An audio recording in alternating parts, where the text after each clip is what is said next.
સુરેન્દ્રનગરમાં સામાન્ય વરસાદમાં હાલાકી ભોગવવાનો વારો લોકોને આવ્યો। સામાન્ય વરસાદમાં જ સોસાયટીઓમાં વરસાદી પાણી, 5થી વધુ સોસાયટીમાં હજુ પણ પાણીનો નિકાલ નથી થયો। મનપા તંત્રને અનેક રજૂઆત કરી છતાં પણ ઉકેલ નથી આવ્યો। ભૂગર્ભ ગટરની પાઇપલાઇન યોગ્ય રીતે નાખવામાં પણ નથી આવી।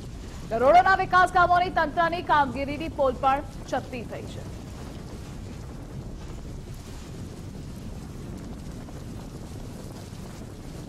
અમારી સોસાયટીમાં અને આજુબાજુની તમામ સોસાયટીઓમાં અહીંથી સંતોષ પાર્ક છે કે અહીંથી આગળ જે કંઈ સોસાયટીઓ છે અમારા વિસ્તારની તમામ વિસ્તારની આ રજૂઆત છે। અમારી ગટરનો ખૂબ જ પેચીદો પ્રશ્ન છે, રોડનો ખૂબ જ પેચીદો પ્રશ્ન છે। આના માટે અવારનવાર ખૂબ જ રજૂઆત કરી છે। ફોનથી સંપર્ક કરીએ છીએ, એકવાર ફોન ઉપાડે છે પછી કોઈ ફરી વાર ફોન ઉપાડતું નથી। એ એકવાર પેલું ગટર સાફ કરવાનું મશીન આવે અને એ લોકો સમજી લે કે પ્રોબ્લેમ સોલ્વ થઈ ગયો છે, બાકી કશું આના માટે થતું નથી અને આ સતત અને અવિરત પ્રશ્ન છે અમારો। અમે 10 વર્ષથી અહીંયા રહેવા આવ્યા, હજી અમને રોડ રસ્તાની સગવડ મળી જ નથી। 2 વર્ષ 3 વર્ષ રોડ સારો રહ્યો, પછી મીટરની લાઈન નાખી એવું કહી અને રોડ આખો તોડી વાર્યો છે। અત્યારે બાળકોને સ્કૂલે જવું હોય તો તકલીફ એટલી પડે છે, રોજ એક્ટિવામાં લપસે છે। મારી પોતાની બેબી જ પડી હતી, તો આનો અમને નિર્ણય તો લાવવો જોઈએ ને।